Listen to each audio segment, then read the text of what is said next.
할렐루야. 예. 그래도 생각 외로는 많이 모시고 오셨네, 가족들. 내 생각 외로는. 감사합니다. 다시 한번 옆에 계신 분들 보고 인사하겠습니다. 만나서 반갑습니다. 예. 사랑합니다. 축복합니다. 다시 한번. 그래요. 감사해요. 설교가 짧아야 되는데 큰일 났어. 할 얘기가 많은데. 오늘 말씀 제목이 가족을 다 내 집에 모으라. 오늘 읽은 18절 말씀 맨 뒷부분에 보니까 가족을 다 내 집에 모으라. 온다 예배인데 그냥 온 가족이 함께 드리는 예배이고 온 세대가 함께 드리는 예배입니다. 근데 이 온다의 약속이 여러분들의 가정에 함께 하시길 바랍니다. 그래서 하나님의 복이 우리 집으로 온다. 그리고 우리가 하나님께 온정상 다하고 온 가족이 다 함께 모여 예배 드릴 때 하나님의 복, 약속하신 복이 여러분들의 가정에 여기서 이제 갈 줄 믿습니다. 그리고 여러분의 가정에서 올 줄 믿습니다. 제가 지난 주간에 출애굽기 18장에 있는 말씀 가지고 새벽기도 말씀을 나누었는데, 모세가 하나님의 부르심을 받고 애굽에 가서 이스라엘 백성들을 데리고 나오죠. 노예로 엄청 고생하고 있었습니다. 근데 바로하고 10번 싸워갖고 10번 이겼어요. 그것도 많이 힘들었고 200만을 끌고 애굽에서 나왔는데 이 노예 근성에 찌들어 있었기 때문에 이들은 요만큼만 불편함만 있어도 불평하고 원망을 했어요. 데리고 나온 모세가 얼마나 힘들었겠습니까? 한 사람만 얘기하는 게 아니라 그냥 한두 사람 말하기 시작하면 그게 얼마나 힘들었겠어요. 모세도 우리와 똑같은 사람인데 지도자로서 홍해 앞에서도 원망하고, 배고프면 배고프다고 원망하고, 목마르면 목마르다고 원망하고, 어떤 때는 막 돌로 쳐서 달려드는 사람들도 있었고, 긴장의 연속이죠. 엄청 스트레스가 있었을 거예요. 그러니까 모세가 오죽하면 하나님께 이 백성을 제가 어떻게 해야 됩니까? 내가 이 사람들 낳기라도 했습니까? 지금 저들이 나를 돌로 치려고 합니다. 하나님께 부르짖기도 했습니다. 제가 이 말씀을 좀 이렇게 읽으면서, 말씀을 준비하면서, 지금 모세는 가족들이 없거든요. 아마 사람이 밖에서 좀 힘든 일이 있더라도 위로받을 수 있는 가족이 있다고 한다면 금방 회복될 텐데, 근데 모세는 집에 가봤자 아무도 없었어요. 물론 가족은 있었습니다. 아내도 십보라라고 하는 아내도 있었고 두 아들 게르손과 엘리에셀이 있었지만 지금 따로 떨어져 있습니다. 지금 그들이 어디 있어요? 그냥 처갓집에 두고 왔거든요. 모세 혼자서 애굽에 왔으니까. 근데 모세의 장인이 이드로가 모세가 하나님의 산까지, 신의 산까지 이스라엘 백성들을 끌고 왔다는 얘기를 듣고 그 아내, 딸이죠, 십보라와 두 아들 게르손과 엘리에셀을 데리고 모세를 찾아옵니다. 너무 힘들 때, 육체적으로 지쳤을 때 가족을 만나는 거예요. 가족을 만난 거예요. 그리고 장막으로 들어가서 그 가족들과 시간을 보냅니다. 출애굽기 18장 8절에 보니까 모세가 여호와께서 이스라엘을 위하여 바로와 애굽 사람에 행하신 모든 일과 길에서 그들이 당한 모든 고난과 여호와께서 그들을 구원하신 일을 다 그 장인에게 말하였고, 그러니까 자기의 마음을 알아주는 가족, 장인어른, 그리고 아내, 아이들에게 지금 다 털어놓기 시작한 거예요. 이 모든 일을 다 그 장인에게 말하고, 말하면서 여러 가지 얘기를 했을 거 아닙니까? 힘들고 어려웠었던 일, 그냥 자기 속이 까맣게 탈 정도로 그냥 힘들었는데 말할 사람이 없었어요. 말할 가족들이 없었습니다. 근데 지금 다 말하는 거예요, 그 가족들한테. 여러분, 가정이란 어떤 것일까 생각해 봤더니 세상에 우리가 밖에 나가서 입은 상처들, 고난들, 그걸 다 숨김없이 털어놓고 그 마음껏 얘기할 수 있는 것이 가정 아닙니까? 부끄러운 이야기를 얘기를 해도 다 받아주는 것이 가정이고, 제가 올해로 한 35년 목회를 했는데 쉼 없이 그냥 이렇게 목회를 하면서 모세처럼 이 목회가 여러분들과 하나님 사이에 내가 있는 거 아닙니까? 그래서 하나님의 말씀을 여러분들한테 전달하고 그 다음에 여러분들의 소리를 하나님께 얘기하는 게 목회인데, 우리가 다 착하고 선하면은 목사 마음 같지가 않잖아요. 사람들이. 그 사람들을 상대해야 되는데, 제가 어제 옷을 찾으러 갔어요. 바지 맡긴 게 있어갖고 세탁소에, 우리 여기 다모아 세탁소 우리 황 집사님 세탁소에 가서 옷을 찾으러 갔는데 나를 보더니 목사님 엄청 말랐다라는 거야. 몸이 안 좋냐고.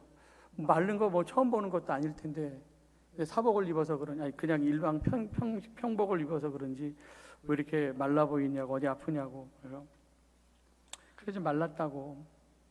뭐 그래서 그랬어요. 그냥 스트레스죠. 내가 그랬거든. 스트레스죠. 그랬더니 아니 목사님도 스트레스를 받아요 그러더라고. 아니 목사가 왜 스트레스를 안 받아? 목사 스트레스를 받지. 예.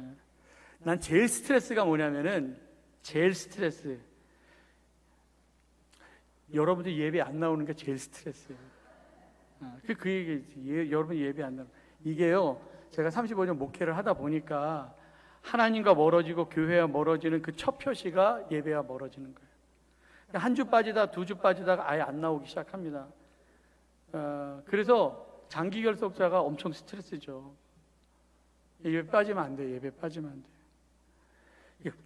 마음이 힘들고 괴로운 일이 있을 때, 그래서 저는 뭐 새벽에 나가서 기도하니까 하나님 아버지 수십 번 부르다가 일어서면 또 회복될 때도 있고, 어떤 때는 이렇게 토요일 날 여기서 이렇게 한 바퀴 삥삥 돌다가 대회실에서 삥삥 돌다가 힘든 일이 있으면 하나님 아버지 지금 엄청 스트레스 받고 있는데 너무 힘들어요. 그렇게 하면서 여기 돌면서 기도할 때가 있습니다. 여기 이렇게 쭉 돌면서 하나님 알아주세요. 뭐 하나님 목회이지 뭐 이렇게 뻔뻔하게 기도할 때도 있는데, 근데 영적으로 많이 이렇게 소진되었을 때 나와서 기도도 하지만 그럼 또 마음이 달라지거든요. 기도하면 다시 일어날 수 있는 힘이 생기고, 그리고 또 가족들한테 가서 얘기하고 그러면 또 풀어지기도 합니다. 우리 예수 믿는 사람이 그래도 일어날 수 있는 힘이 있다라고 하는 것은 믿고 기도하면 우리를 위해서 위로해 주시고 힘 주신 하나님이 있기 때문에 마음이 달라져요. 마음이 달라져. 내 편 되신 하나님의 위로가 있고, 한결같은 마음으로 저를 위해서 기도해 주시는 부모님, 사랑하는 아내와 두 아들, 그리고 우리 대강교회에 있는 성도들, 저에게는 큰 위로와 힘이 됩니다. 그래서 가족이 있어서 행복한 거예요. 그래서 우리는 가장 가까이 있는 가족들한테 잘해야 됩니다. 생각해 봐야 돼. 내가 정말 부모를 힘들게 하는 자녀인가 아닌가, 내가 자녀를 노엽게 하는 부모인가 아닌가, 내가 내 아내를 힘들게 하는 남편은 아닌가, 내가 내 남편을 힘들게 하는 아내는 아닌가.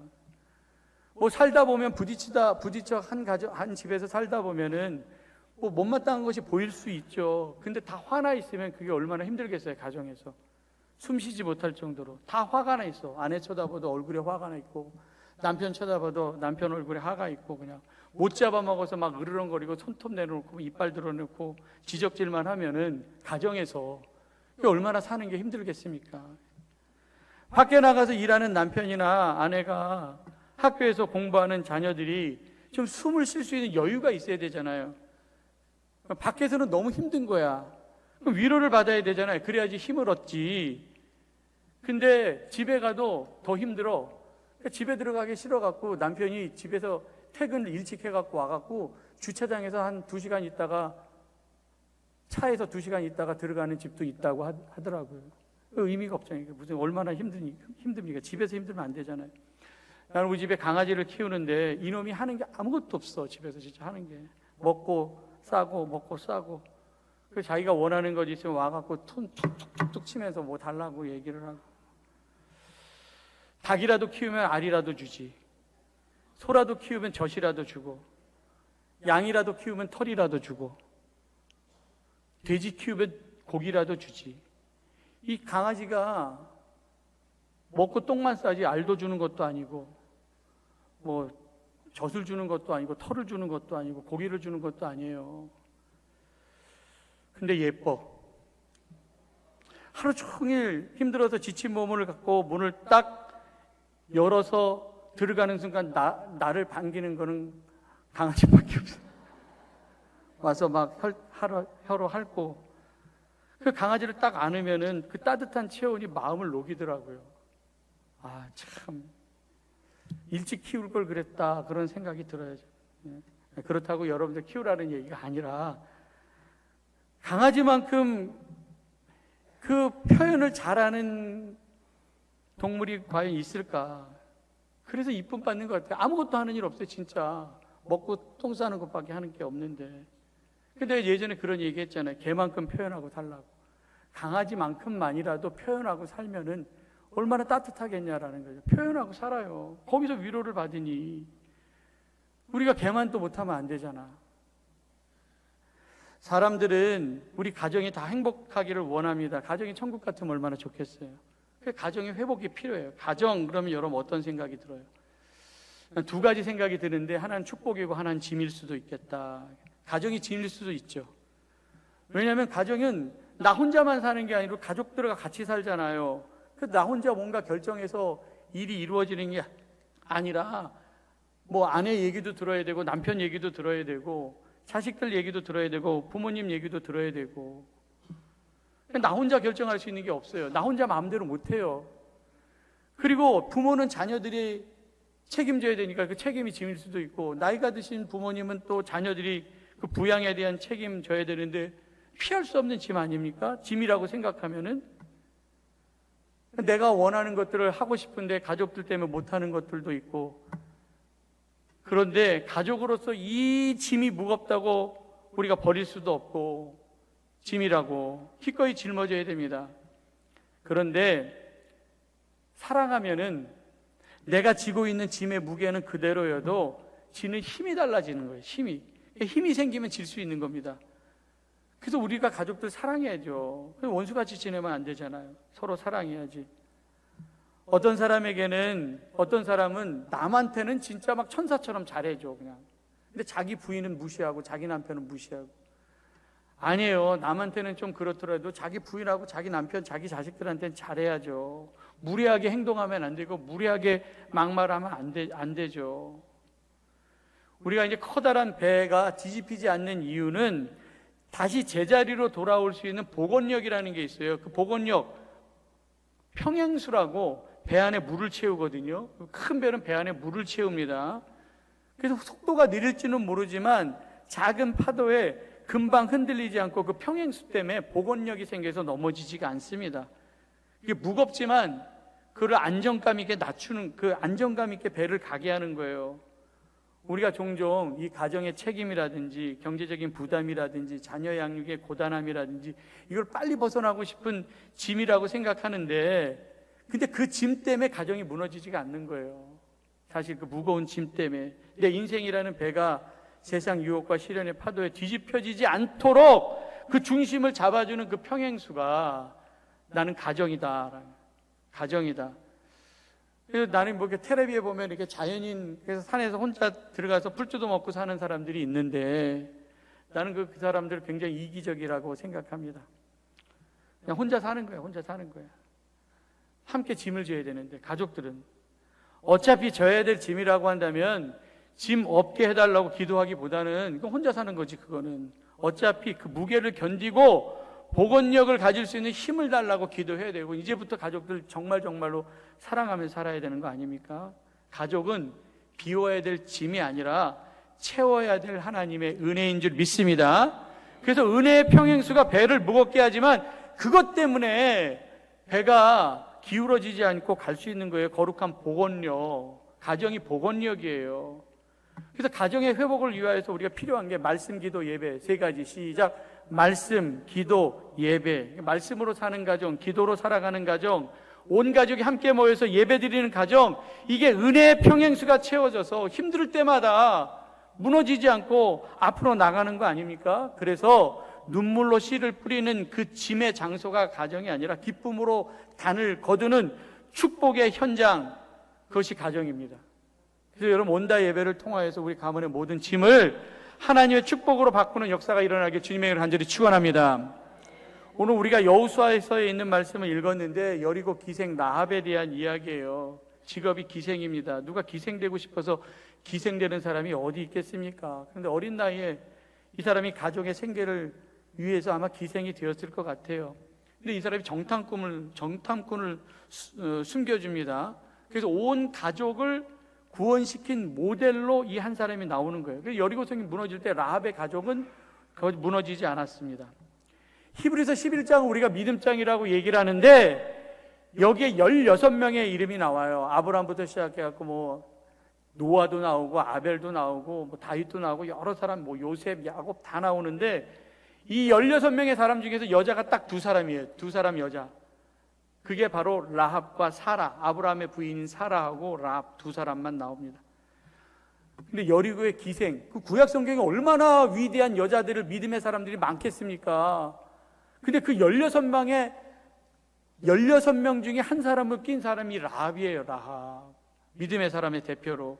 히브리서 11장 31절, 믿음으로 기생 라합은 정탐꾼을 평안히 영접하였으므로 순종하지 않은 자와 함께 멸망하지 않았다. 정탐꾼 숨겨줬어요. 믿음으로 그렇게. 자기 목숨 걸고 정탐꾼 숨겨준 거 아닙니까?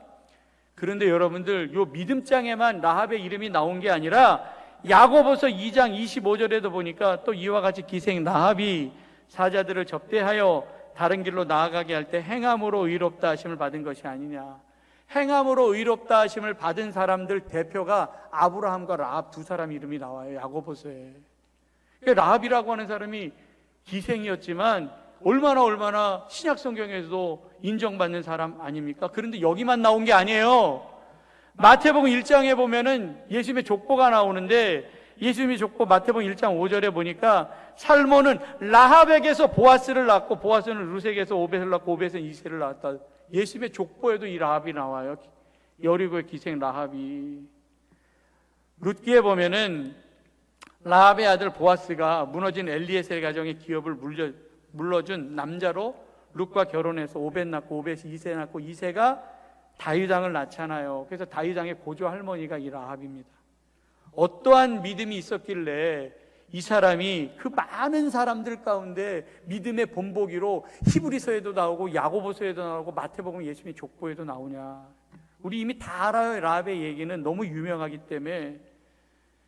여호수아 2장 아까 읽었죠. 여호수아가 가나안 땅을 점령하기 위해서 시팀에서 2명의 정탐꾼을 여리고로 보냅니다. 그래서 여리고의 땅을 이제 정탐하고 오는데 그 정탐꾼이 어디에 머물러 있었냐면 라합의 집에 머물러 있었습니다. 당시 여리고성의 분위기가 어땠냐. 여리고서 여호수아 2장을 쭉 읽어보면은요, 이스라엘에 대한 소문을 듣고 여호수아 2장 11절에 보니까 우리가 듣자, 이스라엘에 대한 소문을 듣자 곧 마음이 녹았고 너희로 말미암아 사람이 정신을 잃었으니 너희 하나님 여호와는 위로는 하늘에서도 아래로는 땅에서도 하나님이시라. 마음이 녹았고 정신이 잃었다라는 것은 두려워했다라는 거예요. 여리고성은 지금 정신이 없었어요. 공포가 그냥 이스라엘에 대한 공포가 있었습니다. 왜냐하면 40년 동안 오면서 있었던 일들을 소식으로 들었거든요. 그리고 이제 모압 평지에서 여리고 요단강만 딱 건너면 이제 여리고성 점령에 들어가는 거 아닙니까?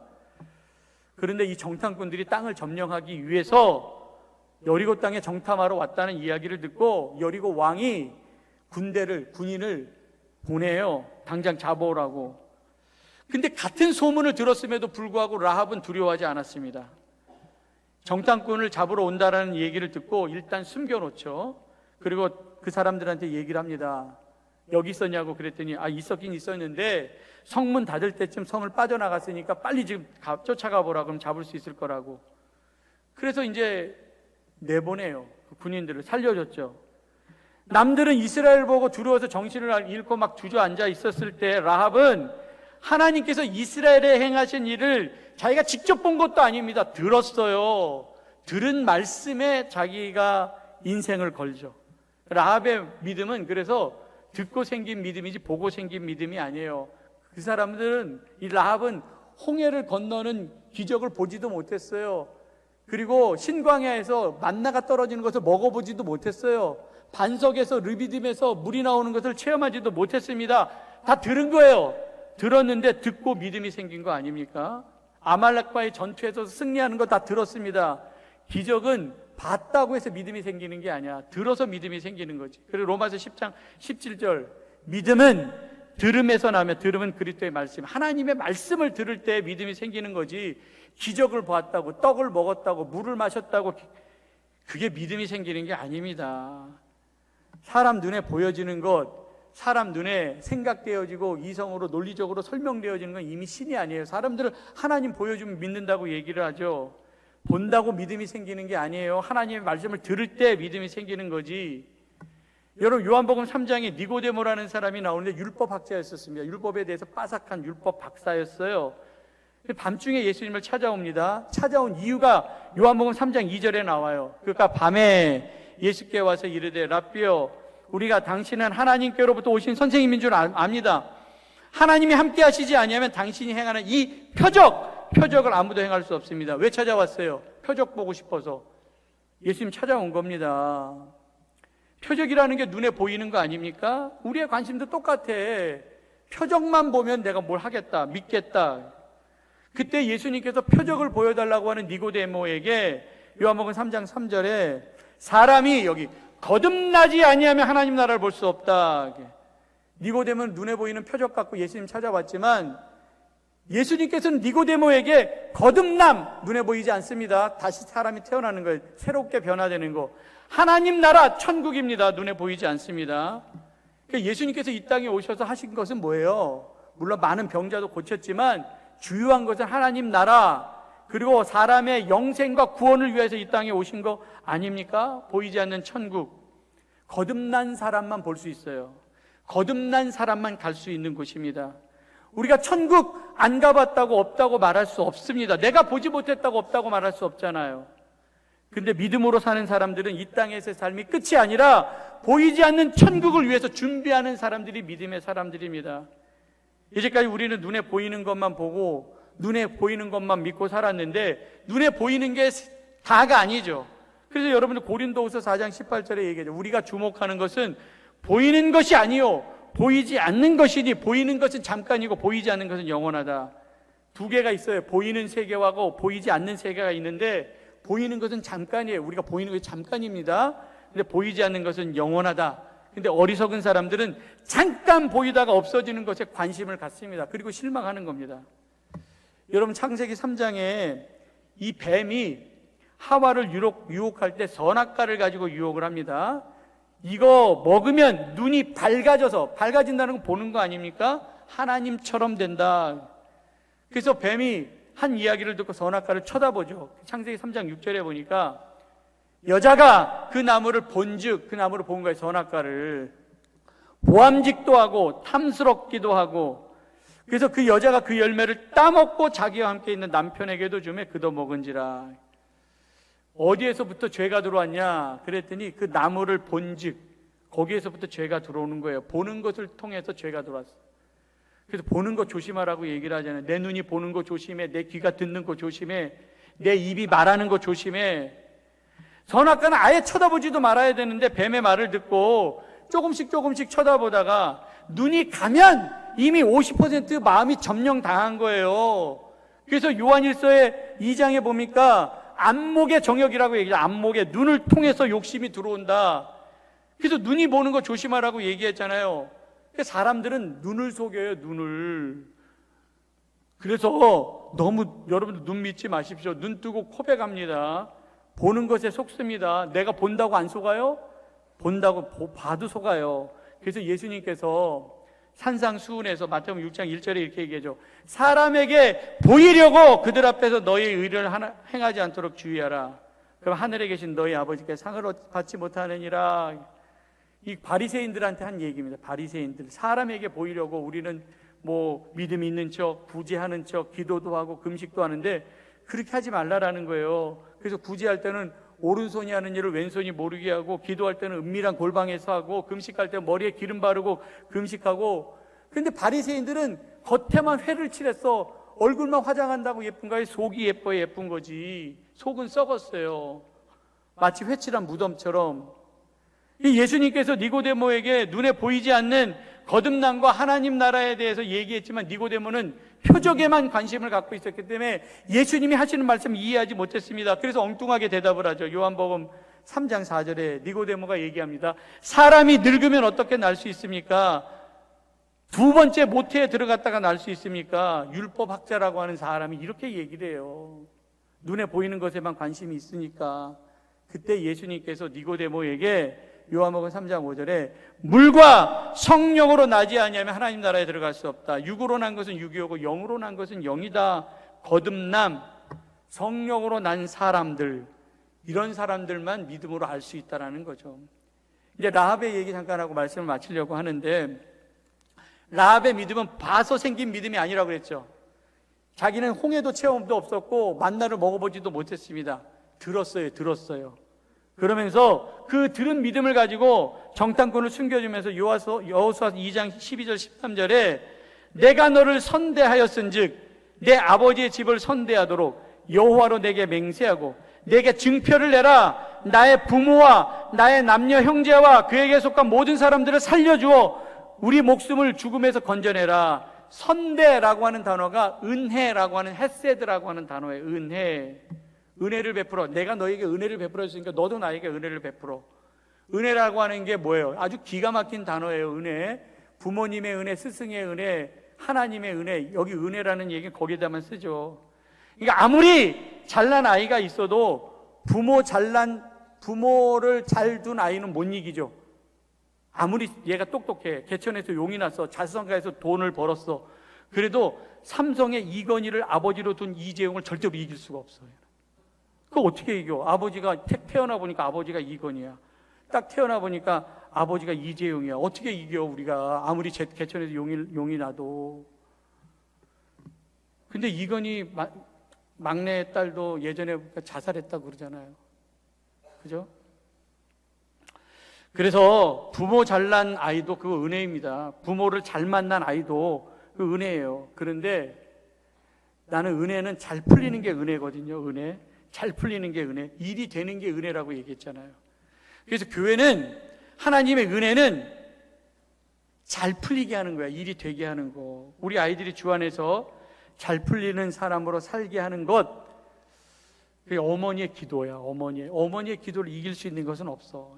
간증도 있지만 얘기는 안 하고, 은혜 받은 자녀로 사는 것. 그래서 내가 순간순간 이렇게 살아오면서 어려운 일도 있지만 우리가 하나님의 은혜로 사는 거 아닙니까? 나의 나 된 게 누구의 은혜? 하나님의 은혜이다. 교회도 마찬가지고 잘 풀려야지. 얘네들이 잘 풀려야 돼. 애들이 그냥 은혜롭게 그냥 은혜 안에서 사는 거, 잘 풀리는 거. 난 그래서 여러분들이 예수 믿고 잘 풀리고 이 땅에서 떵떵거리고 부자로 배불리 잘 먹고 잘 살다가 지옥 가면 뭐합니까? 지금 기생 라합이 정탐꾼에게 우리 가정에 은혜를 베풀어 달라고 얘기를 하는 거예요. 그래서 성이 무너질 때 내 부모, 내 형제, 우리 가족들 살려달라고, 죽음에서 건져달라고 얘기를 합니다. 나만 구원받아갖고 천국 가면 의미 없습니다. 내 가족들이 다 살아야 돼. 그게 온다의 마음이에요. 온다의, 같이 오는 거야. 여리고 무너질 때 라합만 살고 가족들 다 죽었다고 한다면 살아서 산 게 아니지. 나 혼자 살면 뭐해? 가족들이 다 살아야지. 내가 사랑하는 가족인데. 라합은 자기 생명을 담보로 정탐꾼을 살렸습니다. 믿음으로 산 거예요.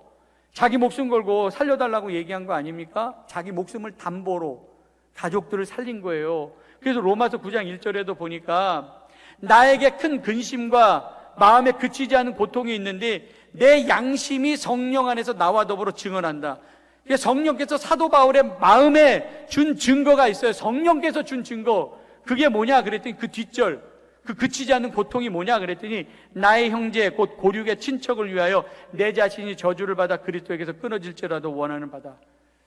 마음속에 그치지 않는 고통이 뭐예요? 내 새끼들, 내 형제들, 내 가족들이 함께 구원을 받으면 좋겠는데 나만 구원받는 게 속이 너무 상한 거야. 그래서 그리스도에게 내 생명이 끊어진다, 내 자신이 저주받을지라도 난 우리 가족들을 구원해 줬으면 좋겠습니다. 자기 생명을 담보로 해서 가족들 구원을 위해서 기도한 거 아닙니까? 간절함이 보이지 않습니까? 정탐꾼들이 라합에게 약속하기를 그렇게 약속해요. 듣고 오늘 12장 18절 아까 준혁이가 읽었죠. 우리가 이 땅에 들어올 때 우리를 달아내린 창문에 이 붉은 줄을 메고 내 부모와 형제와 내 아버지의 가족을 다 내 집에 모으라. 그래서 정탐꾼들이 구원의 표로 창문에 붉은 줄을 메고 가족들을 그 붉은 줄 아래로 모으라. 그 모인 사람들은 살았다. 여러분들 애굽에서 장자들 죽을 때 어느 가족만 살았어요? 어린 양의 피를 바른 가족만 살았고, 홍수가 날 때 방주에 들어간 모세의 가족들만 살았습니다.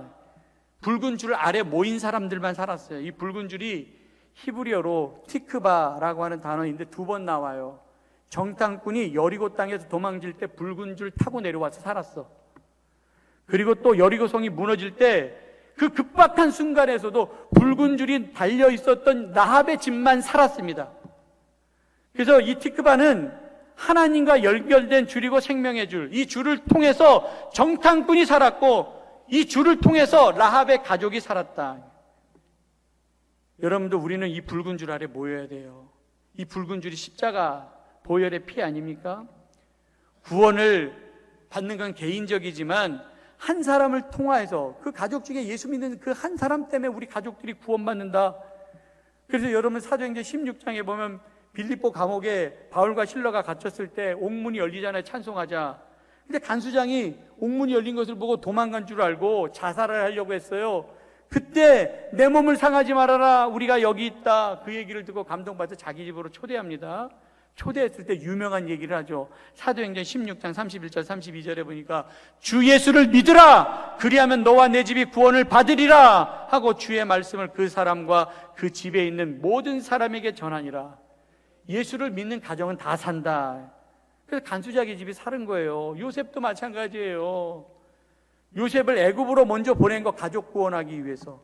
창세기 35장 5절, 당신들이, 형들이 나를 팔았다고 해서 근심하지 마십시오. 하나님이 생명을 구원하시려고 나를 당신들보다 먼저 보냈습니다. 한 사람 요셉을 통해서 이스라엘이 살았잖아요. 그 야곱의 가족들이 다 살았잖아요. 하나님은 라합의 가족을 구원하기 위해서 라합을 사용하셨습니다. 나는 여러분들의 가족을 구원하기 위해서 나는 여러분들을 씨로 그루터기로 심어 놓으셨다라고 생각합니다. 그래서 라합은 여리고의 기생이었지만 라합이 정탐꾼 중에 한 사람이었던 살몬과 결혼했고, 살몬이라고 하는 이름의 뜻이 덮어주다라는 거예요. 기생이라고 했지만 모든 것들 다 덮어주고 결혼해서 보아스를 낳고, 보아스가 룻과 결혼해서 오벳 낳고, 오벳은 이새를 낳고, 이새가 다윗 낳고, 다윗의 조상에서 예수님이 낳았다. 여러분, 라합은 믿음으로 살아서 인생이 역전된 사람 아닙니까? 그래서 예수님의 족보에도 들어가고 믿음의 사람 16명 중에 여자 2명 껐는데 거기에 한 사람이 됐어요. 영광스러운 여자가 되었습니다. 예수 믿어서 출세한 사람이 라합이에요. 가족들이 다 구원을 받았습니다. 그 붉은 줄, 구원의 줄인 예수 그리스도의 십자가 보혈로 우리가 구원받는 겁니다. 오늘 말씀의 결론인데, 오늘 말씀 제목이 뭐냐면은 가족들을 다 내 집에 모으라, 여리고의 기생이었습니다. 근데 듣고 믿었어요. 이스라엘에게 행하신 하나님의 일을 듣고 정탐꾼을 살려주고 정탐꾼을 통해서 창문에 매단 붉은 줄 아래 모인 그녀의 가족들이 다 살았습니다. 여리고성이 무너질 때 하나님께서 우리 가정에 라합으로, 나만 믿고 천국 가면 안 되잖아요. 내 부모, 내 형제, 내가 속한 모든 자가 다 살아야 되는데 우리 예수 믿는 사람들은 가족에 대한 부담감이 있어요. 나만, 그 엄마의 기도가 있고 남편과 아내의 기도가 있는데 그 정말 끊이지 않는 고통을 가지고 믿지 않는 가족들을 위해서 기도하는 그 예수 믿는 가족들이 있는 거 아닙니까? 하나님, 저를 믿게 해주신 이유가 우리 가족 구원하기 위해서 나를 믿게 해주신 줄 믿습니다. 그래서 이번 온다 예배를 통하여서 우리 가족들을 위해서 구원의 붉은 줄을 매는 시간 아닙니까? 지금 이 시간이 붉은 줄 아래 모인 라합의 가족, 멸망당하는 사람들과 함께 멸망당하지 않고 다 살았어요. 가족이라도 라합의 말 안 듣고 그 집에 함께 모이지 않았다고 한다면은 죽었을지 몰라요. 다른 사람들과 함께 여리고 무너질 때 하나님께서 우리 가족 구원을 위해서 나를 우리 가정의 라합으로, 요셉으로 불러준 줄 믿습니다. 그 가족들이 정말 생명을 담보로 그 사랑하는 가족들을 위해서 기도합니다. 그렇게 살 때 라합이 예수님의 족보에도 올라가고 히브리서 11장에도 올라가고 야곱의 서신서에도 올라가고 영광스러운 삶이 되었다. 여러분, 라합처럼 정탐꾼도 살리고 가족들도 살리는 도구가 되시길 바라고요. 오늘 우리가 온 세대가 함께 모여서 감격적인 온다 예배를 드렸는데, 근데 오늘 이 예배가 하루의 이벤트로 끝나면 안 된다. 오늘 이벤트로 하루 끝나면 안 되죠. 이제부터 진짜 오늘 들인 그 발걸음이 복된 발걸음이 되어서 진짜 예배가 교회 안에서도 우리 가정에서도 계속 이어져야 되기를 바라고, 그리고 일을 하기만 하면 그냥 되는 하나님께서 주시는 은혜가 여러분들 각 가정에 함께 임해서 그 복이 여러분들의 가정에 가득 채워지기를 주님의 이름으로 간절히 축원합니다. 기도하겠습니다. 사랑과 은혜가 많으신 아버지 하나님, 붉은 줄 아래 모였었던 라합의 가족들이 다 살아났던 것처럼 아버지, 우리도 예수 그리스도의 보혈의 십자가 아래 모이게 하여 주시옵소서. 그래서 우리를 통하여서 우리 가족들이 다 구원받고 천국 백성 되게 하여 주시옵소서. 이 모든 말씀 예수님의 이름으로 간절히 기도드렸사옵나이다. 아멘.